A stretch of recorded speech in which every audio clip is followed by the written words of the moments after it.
प्यारे बच्चों, आज हम पढ़ेंगे उर्दू की नज़्म रस की खीर। जमासुअम सफ़ा नंबर 72।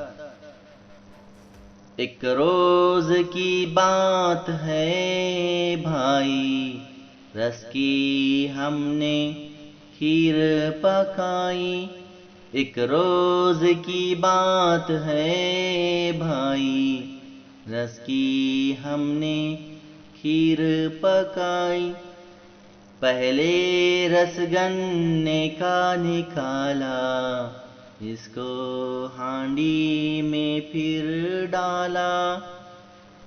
हांडी फिर चूल्हे पे चढ़ाई, उसके नीचे आग जलाई।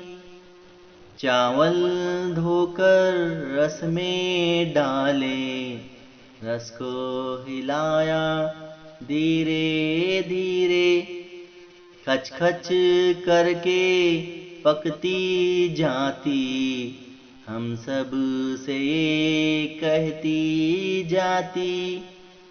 किसने चावल है उपजाए, खेत में गन्ने किसने उगाए। पककर जब तैयार हुई तो दी कुछ खीर पड़ोसन भी को।